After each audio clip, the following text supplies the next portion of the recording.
Hello and welcome to the 13th edition of TFF Talks. I'm your host, as always, or well, most of the time, Danny Cook. And this evening I am joined by a very happy. Oh, sorry. You know what I just said? I talked about Ben with the video relaying. Indeed. Yeah, it just came up. Sorry about that. But yeah, joining me tonight, I have Ben and Liam Jury. So Ben Jones and Liam Jury. Yeah, we're not related, just for the No, record. just to clear up. So Yeah. obviously, if you've listened to a previous TFF talks, you probably know these two characters very well by now. Ben, do you want to say a bit about yourself? Work for TFF. Manage the website. Just love football in general. Been on TFF Talks a lot. Peter fan. Yep. There we go. And Liam? I work for TFF. I work for Western Football Club. Big Western fan. And non-league is better than Premier League football. Oh, he's already said it. He said it. So yeah, thank you very much, guys, for joining me this evening. I know it's sort of been short notice, as I'm sure some of you viewers may be aware. We normally do it on a Monday night, but unfortunately, I was away. I was at a referees meeting, which was very interesting, very good. I really enjoyed, and they had a guest there. I believe his name was John Brooks.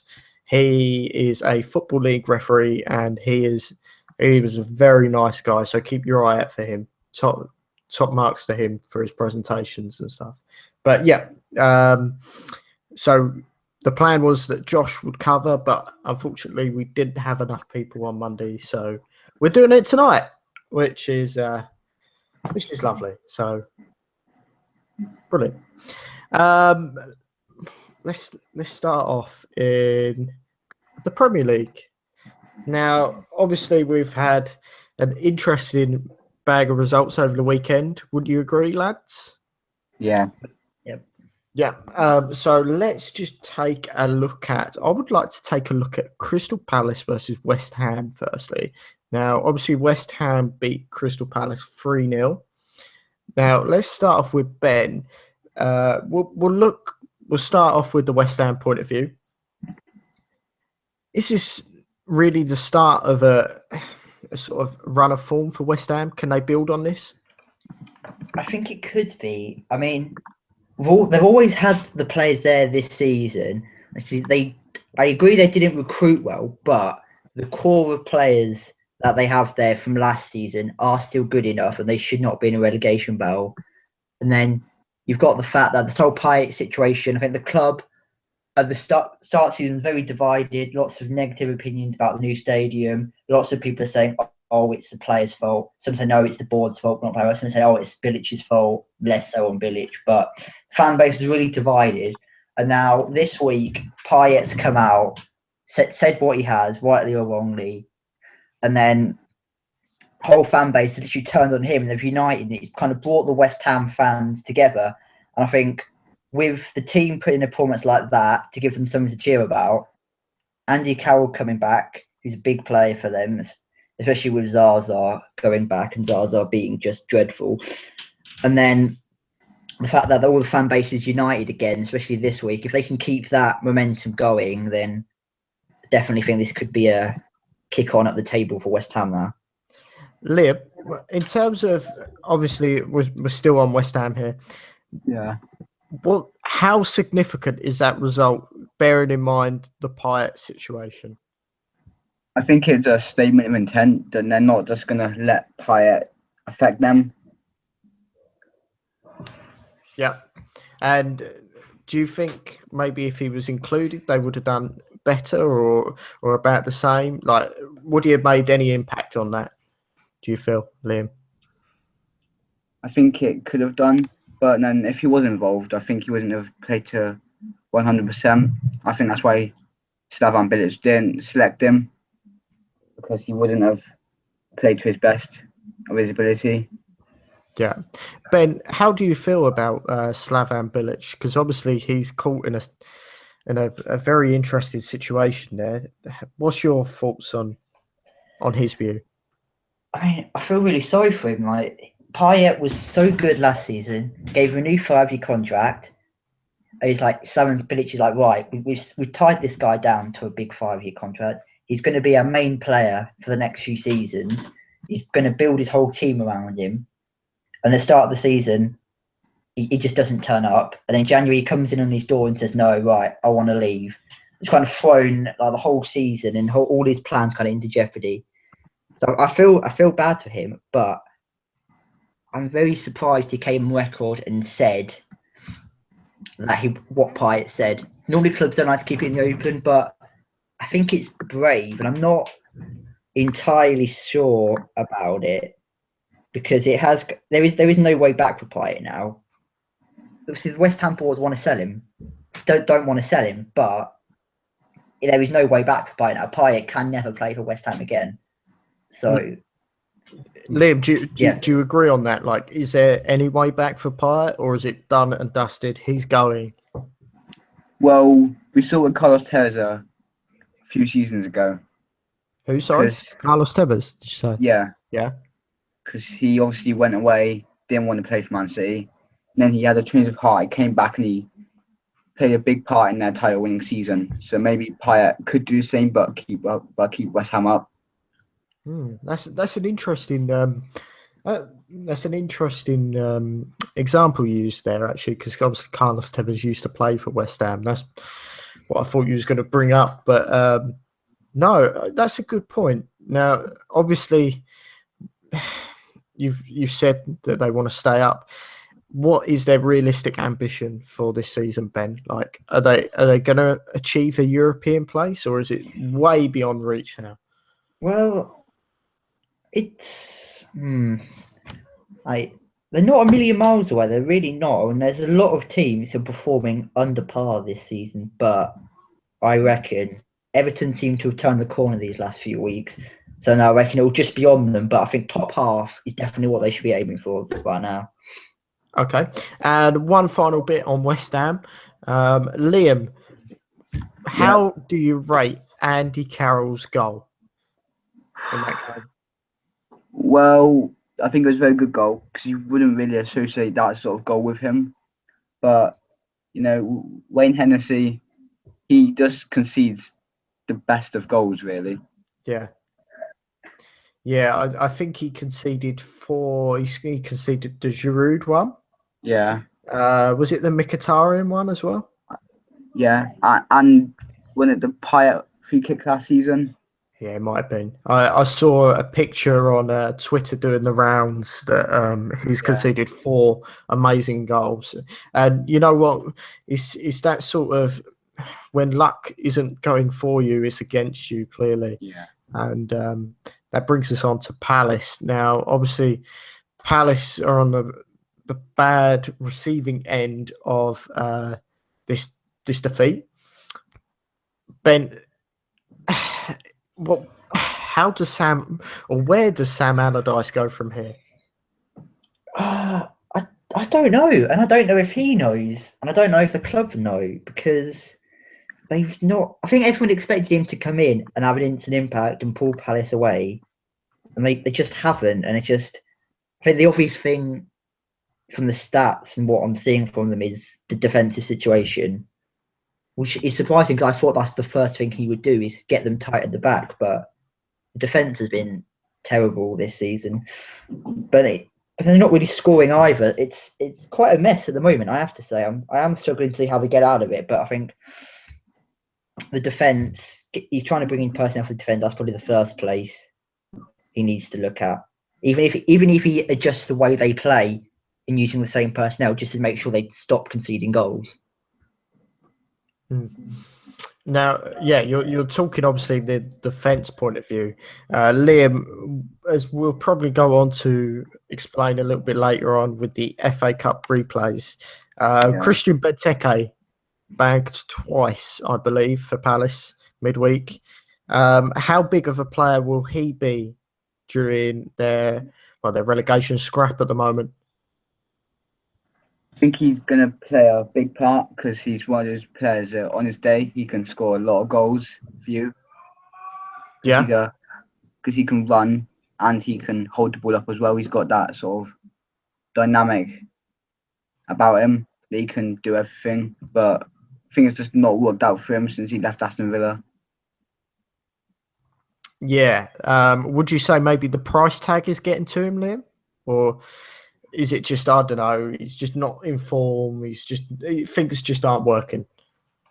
I think it's a bit of both because you see it with Fernando Torres, didn't you, when he moved from Liverpool to Chelsea? And players like Di Maria as well. They're class players on their day, but they went for 50, 60 million. And now they've they failed to live up to the hype, if you know what I mean. Yeah. Yeah, no, I get it. So, Ben, you obviously said defenders is the priority there. Do they need to bring in any more attackers?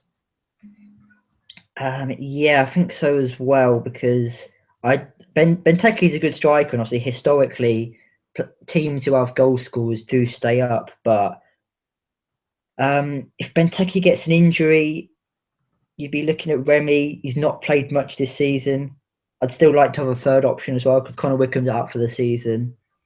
Not sure Fraser Campbell's Premier League quality. Mm.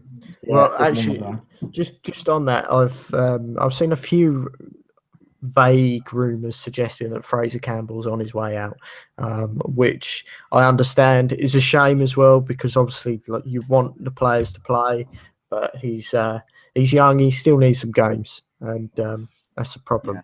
But you obviously mentioned Connor Wickham. Now, Connor Wickham's clearly a big player for them as well. And yeah, you feel they miss him, Ben? Yeah, he offers something different to Benteke. He has more pace than Benteke. He's a good like substitute striker for a Premier League side. He's not. I wouldn't like him leading.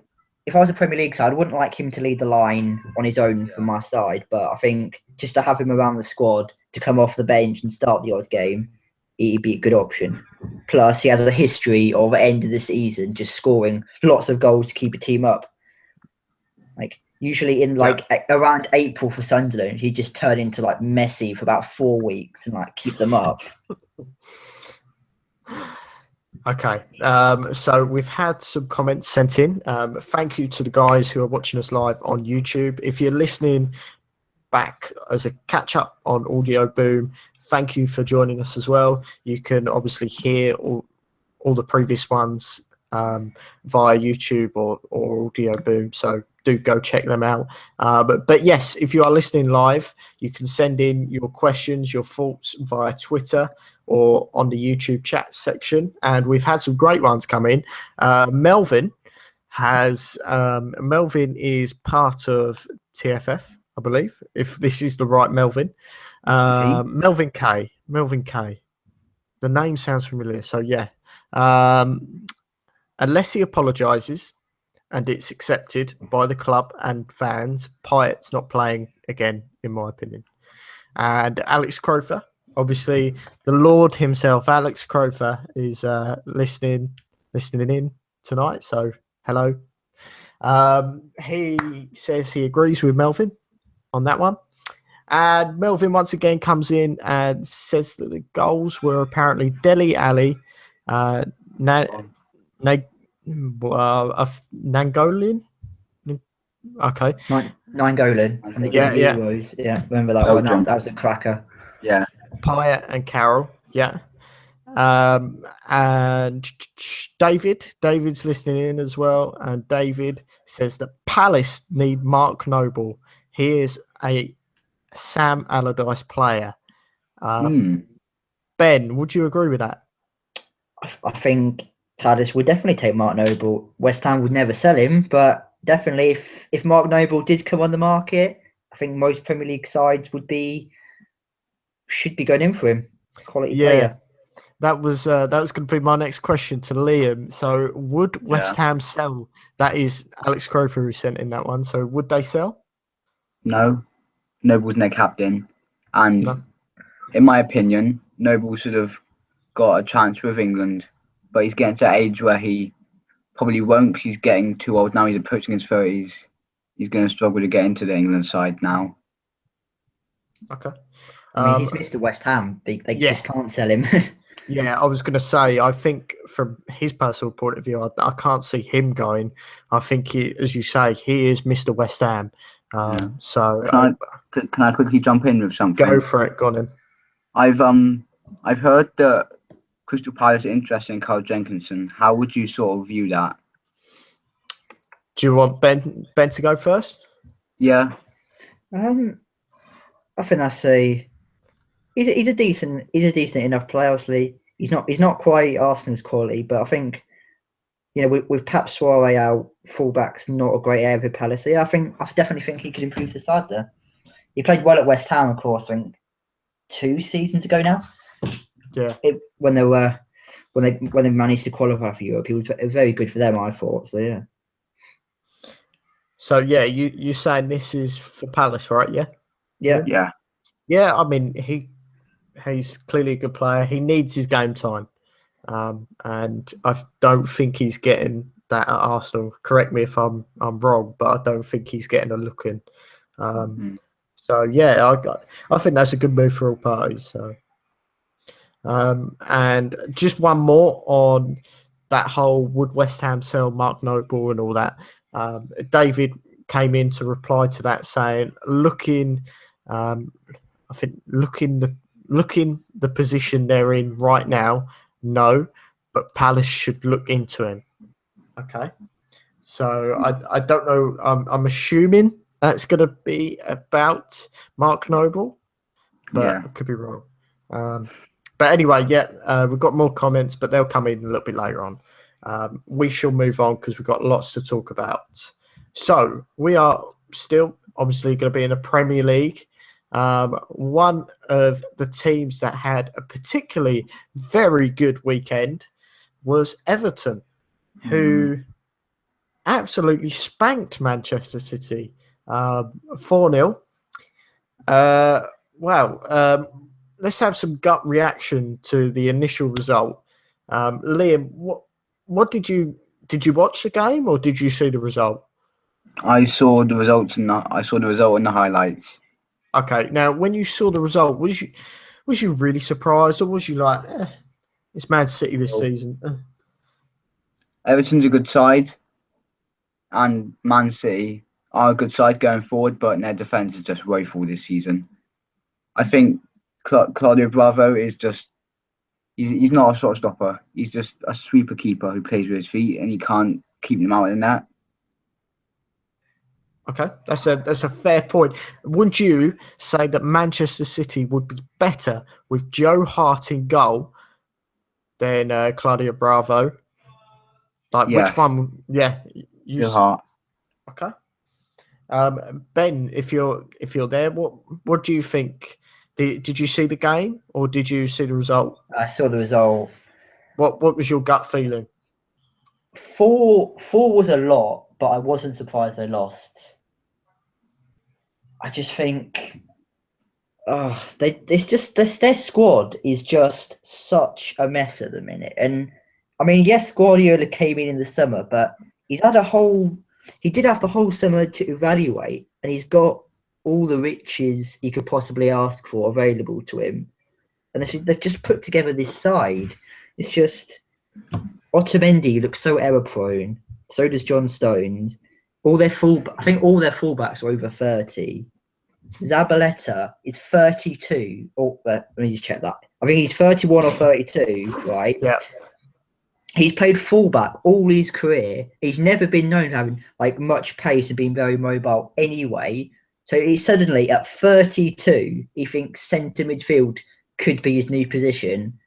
Not sure that is Pep, the tactical genius right there, but there you go. I think Yaya Toure, in the Premier League now, is he the Yaya Toure he once was? No, not really.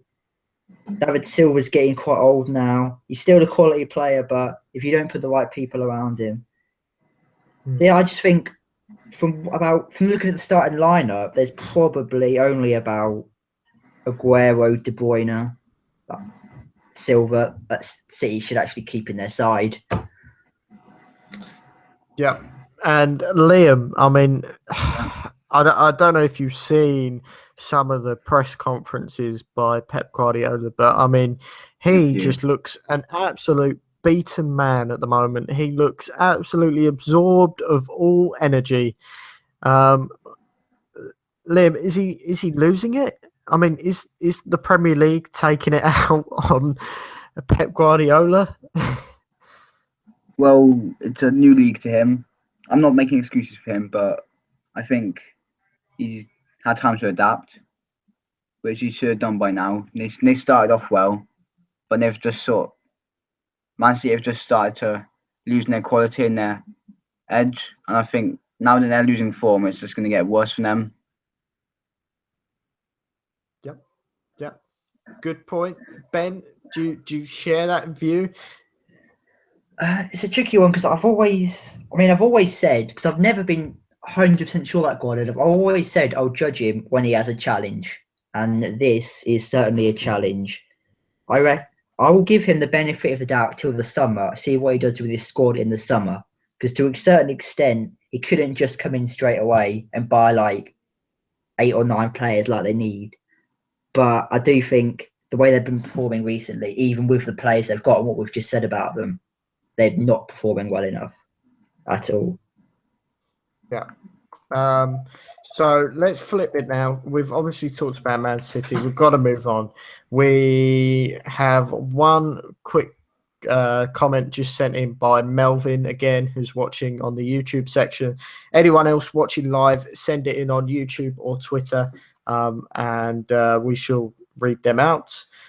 So we'll just read out Melvin's, and then they've sent out some stuff for Everton as well. So we're going to move on to them anyway.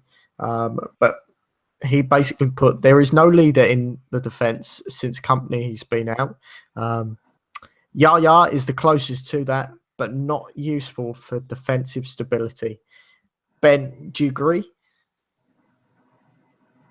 Yeah, but I would agree with that. Yeah, he seems quite laboured now.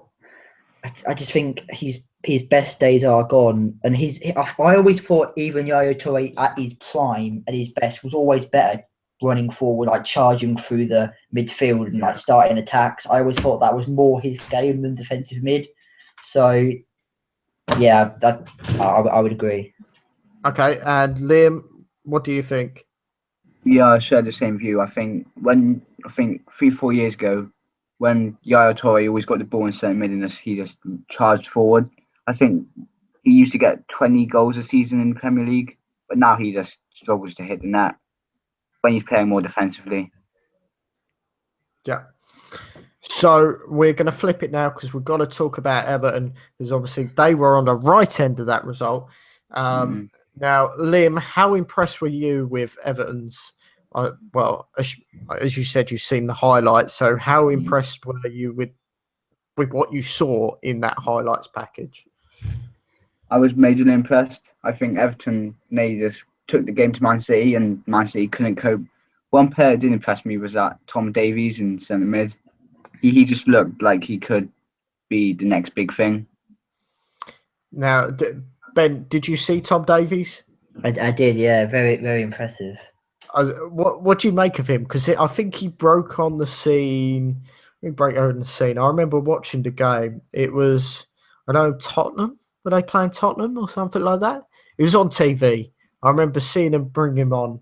I was thinking, who on earth is this chap? But he's done well, isn't he?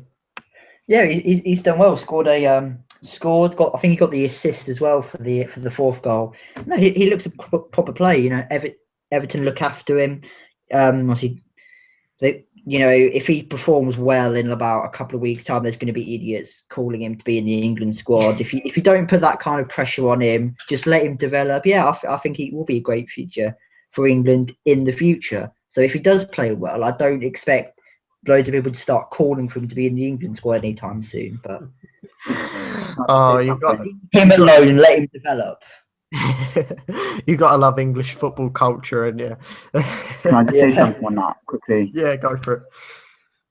The way Tom Davies played, he didn't look like he was a teenager. He looked more like he was 25, 26, and have been around for years. The way he was playing, I mean, his goal when he took it past Torre and someone else in one turn was to do that to two experienced players at 19 years of age.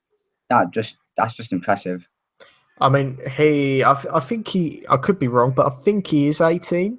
I don't know. 18. I thought he was 19. He might be 19. No, he's 18. He's 18. Okay. Which is incredible because firstly, he looks much older than 18. He looks about like 20. He looks older than me. So yeah, I was a bit surprised to see him stagger on for his first appearance. I was very surprised by that when I saw that a while back. But yeah, he deserved his goal. Incredible goal, wasn't it? Yeah. So yeah, Everton banging form there. So they'll be very pleased with that. And I've posed the question on the YouTube chat section. Can Everton sneak into a European place? So I'm going to start off with Liam. Let's hear your thoughts, and then we'll go Ben, and then I'll tell you what's the YouTube comment section has said. I think that Everton could, but yeah, I do think they could. I think they might sneak that last European place. I don't think. Well, West Brom have been up there this season. I don't think they're just going to hold on to it. I think they're going to slip away. And Man United, I reckon, probably get the other European place. Okay. Europe. So Ben, what do you think? It depends whether we're talking about 6th or 7th, because yeah, that's a fair point. I can't see Everton breaking into that top 6. I mean, Man United are 7 points ahead of them in a minute, and they're looking like they've got their act together finally this season. I can't see anyone like Chelsea, Tottenham, Liverpool losing enough form to get pulled back into that race. But if 7th is going to be good enough for Europe this season, I think that's where Everton will get it. I do back Everton to go on and finish 7th now. Okay, yeah, they're banging form, aren't they? Really, with Lukaku. I certainly know over the last few games he's been banging. So that's good. I'm glad about that for fantasy league points. So very happy. So yeah, I asked the chat section, and Melvin said if they continue their run of form, sure, but I think they're still outsiders to Man United and Spurs alike. So yeah, pretty much what you just said there, Ben. David has said yes. Everton are a team with young talent and know what they're doing with the style of play that Koeman, with their style of play. Koeman is a very tactical manager, and if Everton lose Lukaku, that could impact their league position. And that's it, I think. We haven't got any more on that. James Smith has gone back to the Man City thing and said that I've got to try and say his name right. Willie Caballero, is better than Bravo. Do you agree? Yes, no, Ben? Well, Bravo's given us no evidence to say he's better, so why not? And Liam? I said the same. I shared the same view as Ben. Okay. And James Smith also says on the Zabaleta, what you was going on about him being quite old, Ben.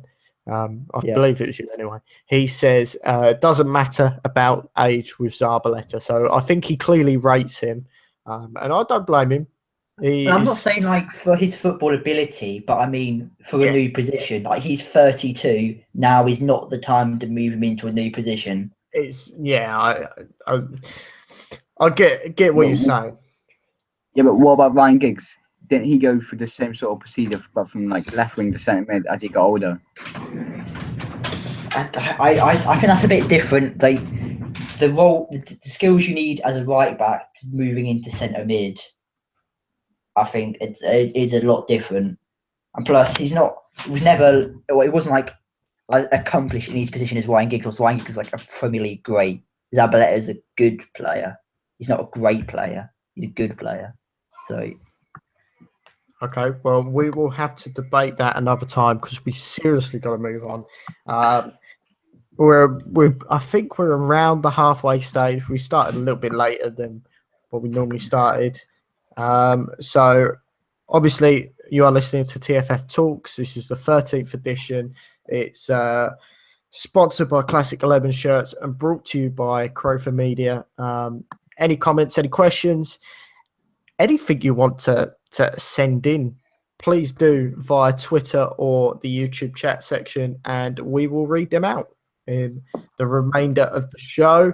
And if you are listening to us on Catch Up, on Audio Boom or YouTube, thanks for joining. You've got other shows there as well once you're done, especially the Christmas and the 2016 review one. Certainly good. Isn't that right, Liam? Yeah. So yeah, let's move on. Let's move away from the Premier League for now, because I'm wary of time. Let's look at the Championship. Now, this is going to be a very painful subject, but once again, Norwich do what they do best and lose to bottom of the table Rotherham 2-1 at the weekend. Wow, that's painful. That was a painful result. But having seen the highlights, and obviously I went to the game, so I can't tell. But Rotherham totally deserved it. Liam, Liam or Ben, did you manage to see any of the highlights, or did you just see the result? The Norwich Rotherham game. No, I didn't. No, you didn't? I was didn't you lose 2-1? Yeah, it was 2-1. Ben, did you see any? Yeah, I've seen a bit of it, yeah. Okay, so we'll start off with you then. What did you make of it? It's a new low for Norwich this season. You can say what you want about, Rotherham, they can go out and play without fear now because they know they're basically relegated. But the quality of players Norwich have compared to the quality of players Rotherham have, they should have won. They didn't win. I don't know. You just watch Norwich, you think they're just missing something. You just can't always put your finger on it. What it is, the team just isn't like clicking. It's not performing as a unit like it should do when you see some of the names they've got in their side. Yeah, I think you put the finger on it as such. Like you've highlighted the certain point, which is essentially a game of football is 11 players versus 11 players, and you could have all the skill and talent in the world, but if you haven't got that drive, that passion, that desire to win a game, you're not going to win. And at the moment, I don't know about you guys from what you've seen of them, but there's just not enough belief in that side. And it is painful. And I'm sure Alex, who's probably listening, will back me up on that. Alex Neil should go. Look, Liam, we'll go to you first. Liam, do you think he should go?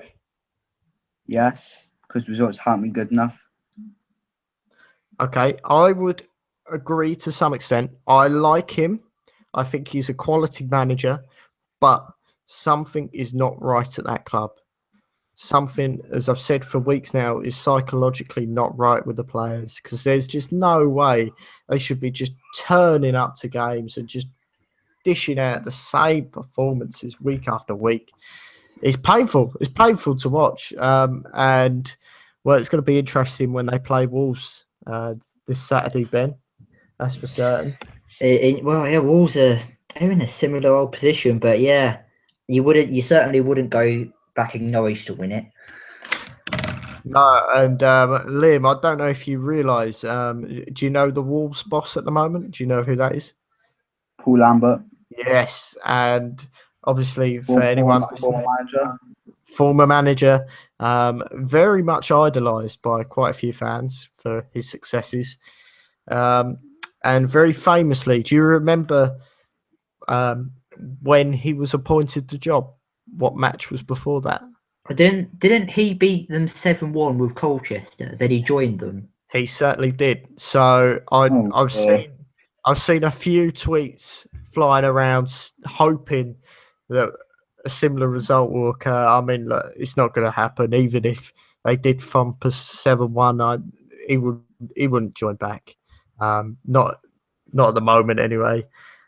He's doing a good job at Wolves, so but it's painful. I'm just going to chuck in Alex's view on this. He says it's a shame because I like Neil, but you can't defend the results we've had, and that is the opinion across the board with most Norwich fans. Just look at that feed, #NCFC. You'll see it, and it's sad. It's sad times. But that's that really. So let's move on. Let's be a bit more cheerier now. Let's look at some more championship results. Now, obviously, I want to talk about Fulham. Fulham, yeah. Because to me, I don't know about you guys, but Fulham have surprised me very much this season. Pleasantly surprised me. They've actually played some good football. And they've got some really good results. They beat Barnsley 2-0. What do you think they could nick a playoff place or automatics? Maybe. We'll start with. Well, I mean, Ben, what do you think? Could they do it? Yeah, well, I certainly agree with you that they surprised me. I mean, I just expected just an average mid-table finish. I didn't expect much from Fulham this season, but I mean, the way they're playing, yeah, I'd say they could. I really rate Siric Jokanovic, the manager, the job he did with Watford to kind of bring a squad together that was just it was a squad of just so many foreign players. There was no chemistry. He kind of managed to like gel them together and take them to the Premier League. I really rate the job he did there, and I think if they just get that belief, which they've got, and they're performing so far above themselves at the moment, I just think, yeah, there's no reason to rule them out of a playoff place for sure. Lib, can they do it? I don't think so. I think there's other teams there that I don't. Okay. I think there's other teams there that have better quality in their sides, like Leeds, for example. But I just don't think Fulham can get there. I think they'll fall at the last hurdle. Yeah, I mean, no matter where they finish at this moment in time, they have so far, I believe, have had a very successful season. I think the cherry on top of the icing would be a playoff place. And I think from what I've seen of them, they probably deserve a spot. I mean, they deserve a spot more than Norwich at the moment. I mean, but yeah, where are Norwich in the table, Danny? Well, we won't discuss where they are, but but still, like from what I've seen, Fulham have been really good. But another team that you brought up that are probably exceeding expectations even further is Leeds. Now, I don't know if did you guys see the Leeds derby game on Friday night? No, but my dad supports Leeds, so. Oh, okay, Ben, did you see the Leeds game? Yes, I did. Well, what do you make of Leeds at the moment? They're doing really well, aren't they? They're doing incredibly well. It's a shame for them, really, because it's a shame that Newcastle and Brighton look just so far ahead. But because I reckon the way they're playing at the minute, they look unstoppable. Gary Monk has got them just playing so well. I mean, if you look at their squad, I wouldn't say that that's one of the best in the Championship. But the way he's just kind of got them playing, and he kind of brought the whole club together, and he's kind of realising the potential we've been saying for years and years and years Leeds have, and he's actually finally bringing that to the fore. It's crazy, and if they did get to the playoffs, which I'm sure they will do now, I would definitely have my money on them to win them, even at this early stage. Yeah. Oh wow. It's all kicking off in here. But Yeah, I mean, Leeds, they've been really impressive. I personally think Gary Monk has done an incredible job at that club. And actually, their fans, they deserve that. From what I've seen of games where they've been at, they're followed by incredible fans. They always make some fantastic noise and atmosphere. Yeah. So, yeah, they deserve that. Liam, I mean, are they pretty much secured that playoff place now?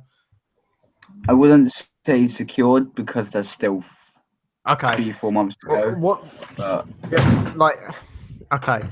Will they? We'll change it then. Will they? Or is there a chance they could make the top two? I don't see them making the top two unless Brighton or Newcastle go on a really bad run of form, because they're 5-6 points ahead of Leeds at the moment. Yeah. But if one of them do slip up, then Leeds only have to win 2-3 games to get in the top two. So I think that could be a chance, but only like 10-20% of it, them actually making it. Yeah.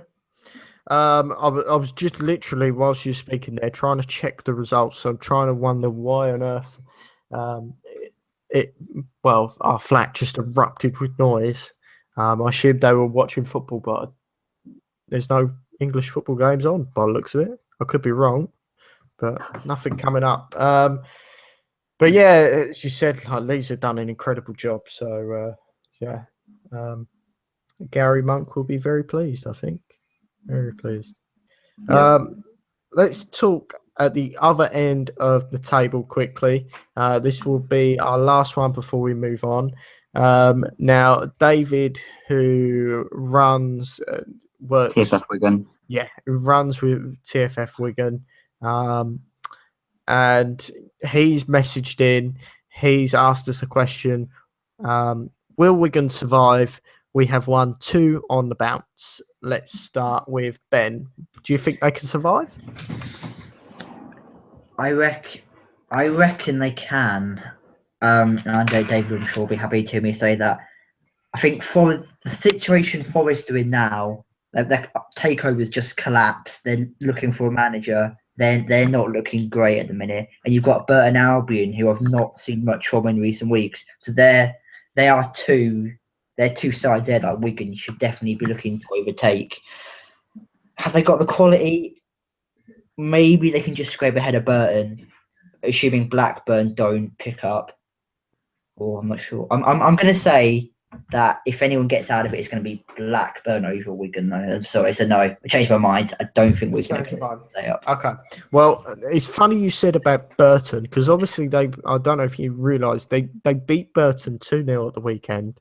It was away from home, so that was quite a key result. Whereas Blackburn lost to Ipswich 3-2 and Forest drew to Birmingham 0-0, and obviously Rotherham won. So, Liam, does that change your view at all? Are Wigan going to get out of this, or are they condemned to relegation, do you feel? Well, I'm looking at the table now, and from what I can tell, I think Wigan can, because they've only got to win one more game to get out of the relegation zone. And Rotherham, they're just destined to drop down and go into League One. I think Blackburn, they've got a decent side, but I don't think they will survive. Whereas Burton Albion, Nottingham Forest, Bristol City, Cardiff, if they lose 2 games on the bounce and Wigan win 2, then the whole situation will change. So the next few games are going to be pivotal, really. Yeah, no, I agree. I mean, this is obviously like any stage of the season. It varies, and I mean, we only really get the true picture on the final match day. So I think it will be close, but there's enough teams. You mentioned Forest, who are sort of unfortunately got mess off the pitch that's sort of disrupting them on the pitch, I feel. So, yeah, I think they'll be okay at the moment. And David's obviously just put in as well that they beat Forest and Burton in a row. Callum Connolly signed an hour before the game and scored twice at right back. As well. And also, they apparently have Ravel Morrison training with Wigan. So he asks one final follow-up question for the moment, which is, do you guys think he would be a good signing, as he does? Liam, do you want to kick us off on this one? Yeah, sure. I think that Ravel Morrison will be a good signing because I haven't seen much of him in recent years, but I saw a bit of him when he was at West Ham. And he did look like he could do a decent job in the Premier League. So if he's playing in the Championship, I think he could do a good job, especially if we're going on form. Yep, fair point. Ben, is Ravel Morrison the answer? It's all attitude with him. It's not his ability. His ability has never been in question. If he had a decent attitude, he'd be an established Premier League player by now. So it's one of those players where they just annoy you. You just think, what are you doing with your career? Why do you not just work hard? Look where you could be. So, will a Championship relegation battle can Warren Joyce get his head straight? If he can, it'll be a brilliant signing for them. But there are definitely doubts in my mind. Yeah, Warren Joyce has apparently confirmed the Morrison Didn't they work together at Man U? Sorry, I believe they did. Yeah. So, I think that's a factor in them clinching the deal. So yeah, maybe he is the man to turn him around. Hopefully for Wigan he is. Yeah, and apparently Wigan have also recalled Sam Morsey as well, who has been tearing it up at Barnsley, according to David. So I haven't seen much of him, so I can't really judge that. It seems a strange move though, loaning someone to Barnsley, considering you're in the same league. Yeah. And Barnsley were expected to go down, weren't they? Yeah, so that's a weird one. I'm not surprised if we called him. Yeah. Anyway, well, it's time to move on. We've got just over 10 minutes left. If you've got any further questions, any views, anything you want to send in, please do send it in on Twitter or YouTube chat ASAP so we can read it out by the end of the show. And yes, let's move on to the FA Cup third round replays. We've obviously talked about Palace, who got a favourable result against Bolton, so we won't go into much detail there. Instead, we will look at Lincoln City against Ipswich Town, which was the highlight of the round, clearly. Did you guys both see that game? Because I was at a game. Yeah, you was at a game. Unfortunately, I was out. Ben, did you see it? I did, yeah. I mean, I saw the goal, which was an extraordinary goal. Fair play to the player who done that and rounded the keeper. Fair play. Nathan Arnold. Yeah. But Ben, as you've clearly seen this game, can you try and sum up what on earth happened? It was. I don't think anyone could have argued that Lincoln deserved to win that. I mean, they did nick it right at the end, but it's the same story from the first. Like Ipswich, it was so poor. They did not look like a Championship side. And if Lincoln hadn't have got that goal and Ipswich had gone on to maybe take it on penalties, it would have been such an injustice. The way Lincoln played over both legs, they really deserved it. I reckon they can give Brighton a good game as well, and I would definitely. The way they're playing, definitely expect to see them back in the Football League come end of the season. Interesting shout there. Liam, do you think Lincoln can cause an upset at Brighton? I think they could do. I did not say they're going to beat Brighton. I said they had a chance. They got a chance. Yeah. I know you said they've got a chance. But Liam, do you think they can, or they got a chance, or? I think they've got a chance, but it's all going to depend on whether Brighton are going to underestimate Lincoln, which many Championship clubs do to non-league clubs, especially in the FA Cup. And then it all backfires on Brighton. Then if they put out a second string side. Yeah, I suppose it's a bit of a. I'm trying to find the expression here, but from a Brighton perspective. Obviously, their main focus is going to be the league. They want Premier League football. at the Amex, but have they sort of been forced to sort of go for it? Because if they don't go for it, they're gonna get, should we say, embarrassed by getting knocked out? Like, Liam, do you think they've got to go for the win against Lincoln, or can they afford to get knocked out now that Ipswich Town have been knocked out too? I think that Brighton, based on league standing, it's going to be a bigger upset for them to go out to Lincoln than what Ipswich did. So I think Brighton, they will need to go for it, and if they can get through and get teams like Man United or Manchester City at home, then I think that could be pulling in more money for them through revenue and ticket sales, etc. Yeah. So, Ben, very quickly, last one on Lincoln City. How huge is this cup run to them as a non-league side? I mean, it's incredible, isn't it? But what is the benefits from their point of view? I mean, it is massive for them. It's just you get the money, you get the big crowds, you get the feel good factor around the club, around the whole city, and they're definitely going to feed on that to fuel their promotion charge. They're already top of the league.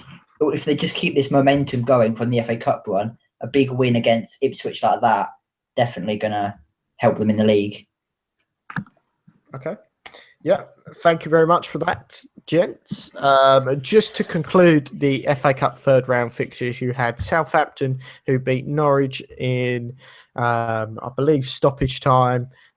Shane Long, the ever reliable Shane Long, that is, scoring another goal. Actually, very quickly, Liam, do you think he's sort of underrated at Southampton or underutilised? Who is? Shane Long. I've always been a fan of Shane Long. I think he brings something different to Southampton's team because he knows where the back of the net is. He did it for West Brom a few years ago when he first went there. And then I think him and Charlie Austin up front will be a good pairing together. I don't really see why they're not used together because Austin, he's one of those players who can hold the ball up and then flick it on, and Long, he can just run in behind and put it away. Yeah. Now, obviously, Austin, I believe, is injured at the moment. So, Ben, do you rate Shane Long, and do you think he could start more games than what he deserves? He needs to, but if Southampton are only going to play one up top, I'd still choose Austin when he's fit. But right now, I definitely would start Shane Long. I think he's a good player. He's a good asset for a squad as well because he's the kind of striker. He's not going to get too upset if he doesn't start many games, but when he does come on, he can make an impact. And when he starts, he can also have that impact as well. So he's a good squad player, if you don't keep him for your best striker. Yeah, no, he's certainly an impact player. Certainly from the bench, he's very effective. So, yeah, agree with you there. The other results in the round were Newcastle 3, Birmingham 1. I didn't see that game. Did either of you guys see that game? No. No, but clearly another good result for Newcastle there. They'll want to carry on momentum and use that in the league as well. So they'll be very happy there. And the final one, which was Plymouth against Liverpool, which Liverpool, I believe, scraped through 1-0. Shame, really, not to have another giant killing. But do you think Plymouth will still be pleased that they at least forced them into a third round replay, Liam? Yeah, I mean, they forced them into a replay at Anfield, so then Plymouth had to have their replay back at their home ground, which brings money in for them. So I think they did well, and to only lose 1-0 to Liverpool, I think that's a very good result for them. Yeah, I mean, Ben, do you think they'll lose much sleep over that? Bearing in mind they went out to Liverpool and not like they didn't go out to a team that's sort of, I don't know, League One or League Two. Like they got that giant game that they was after. Yeah, and definitely not. And you say they've got the giant game. They got the giant game twice, so they performed well in both games. Plus their priorities on the league. So Liverpool, 2 great days out. We played really well. obviously let's go and get promoted now. So yeah, it's all looking good at Plymouth. Yep, certainly is. I want to. I'll tell you what. I'm going to read out a few of these comments because I want to make sure we get these in. And I've got one last question, which I mentioned to Ben before we went on air, Liam. So you won't know this, but I will read it out, and we will fit that one in. But very quickly, Ashley Thorpe, I know he sent this in about 40 minutes ago. It's taken us so long to get around to this, but he asked on Twitter, Palace made a bad decision selling Dwight Gale to Newcastle. Thoughts by the panel? Absolutely. He was so underrated at Palace. He barely ever played for about 3 seasons from so many different managers, all kept underrating him. Like he was a bit part player for about 3 seasons, but every single season he was their top goal scorer. Even though he barely played, it was ridiculous decision to get rid of him. Liam, do you share the same view, or you think Dwight Gale's move? I think that if / when Newcastle come back up, that if Gale is still starting for them and they don't sign another big name striker, then Gale will be starting, and then he will get a chance to really prove himself in the Premier League. Yeah, I agree. I mean, Dwight Gale has been, again, very impressive. I had a gut feeling he was, no matter where he's going to go, he's going to be impressive this season. He's already got 20 goals this season, isn't he? Yeah, and you know what? He'll probably score a hell of a lot more. He's hungry. He wants the game time. He wants the goals, and that's huge. Certainly in the Championship, anyway. So what a signing that was from Newcastle. He went off injured the last game, I believe. So let's just hope for Newcastle fans will be praying that that's good news from that. Yeah, that's true. But they still got a good. Yeah, go on. Yeah, but Newcastle have like good backup strikers like Mitrovic and Dale Murphy. Yeah, exactly the point. I think they've got strength in depth, and you know what? Things are looking really good at Newcastle at the moment. And I don't know, like sometimes it's good when the media doesn't focus fully on you, and I feel at the moment, just from a personal point of view, it feels like the media are sort of turning the spotlight away from Newcastle, which is good for them, so they can just focus on their football. So yeah, I think they've done really well. So this is my question, because I believe I've got everyone's comments and views in. If I haven't, I do apologise.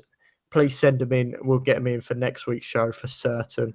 Well, actually, I'll quickly put in Alex Crofer, who says, bring back the Galloway roast, which, of course, in case you didn't know, they did sponsor, I believe, the Gerald stand, it was called, at Carrow Road, or its main stand, I think. But they went bust, I think, so their sponsorship collapsed and all that sort of thing. So, yeah, be sure to search that if you're interested in that. No, interesting comment there, Alex. Thank you. So, yeah, one last question to you guys before we go off air. I did say to Ben before we start, this is my question. So, this week, it was announced on Twitter via Twitter Moments that Wife Swap will be coming back as a Brexit edition. They'll be doing a Brexit edition of Wife Swap. I'm a little bit confused by that myself, but I'm interested to see what would happen. But anyway, moving on. My question is on about another TV show that's sort of to do with relationships. So obviously you've got like Take Me Out, for example. Okay. Oh no. Now, if you was to take one it don't have to be Premier League, one football manager out on a date, obviously minus the loving bits, because you don't have to do them. But I meant just, as a meal or go to the cinema or something like that. Who would it be? Why? And where would you go? So I will start with Ben, because Ben has had a lot more time to think about this than Liam. So, yeah. Do you want to fire away with that, Ben?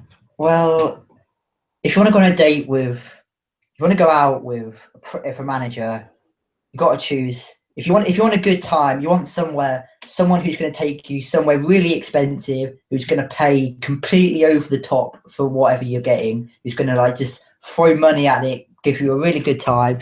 Jose Mourinho, he's the expert of overspending, lavish spending. He is like the king of that. So if you want someone, my choice would be Jose. Love that. Where would you go with Jose if you had to choose somewhere? Would it be a romantic meal for two? Oh, definitely a romantic meal for two with me and Jose. Well, that's what dreams are made of.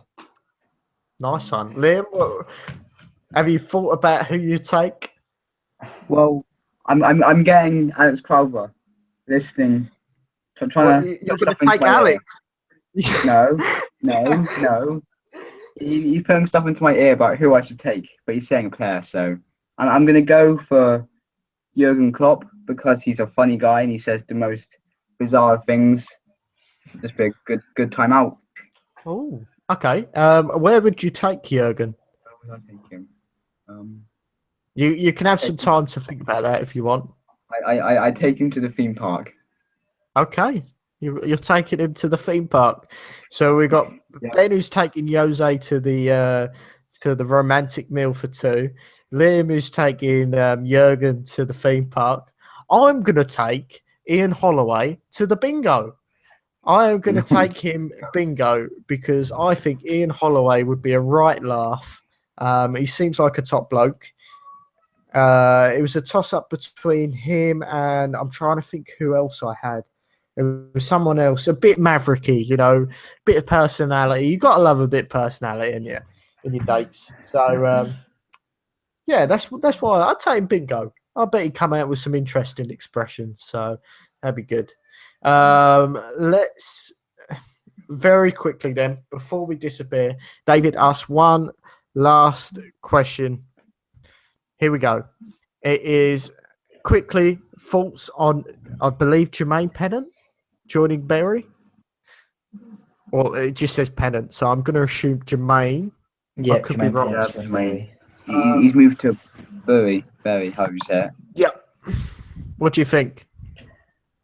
It's just no, go Liam.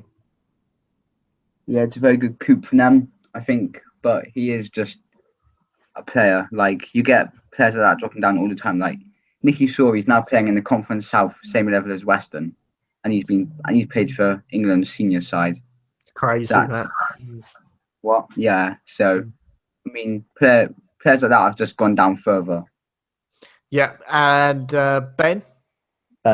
They're just nothing more than just signing for the headlines. It looks good for the club. People say, "Oh, look, they've signed Jermaine Pennant." On the pitch, he's old. He's been in like Singapore for like 2 or 3 years. Yeah, I mean, the great football they have over there.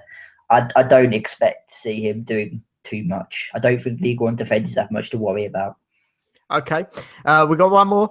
This is not a question, but Alex Crowther, in regards to our dating question we had, he says he would take Ryan Northmore to coaching lessons.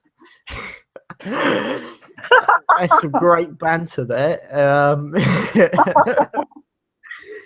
But yeah, that brings us to the end of the show. And actually, I found it very enjoyable tonight. I hope you chaps have as well. Definitely.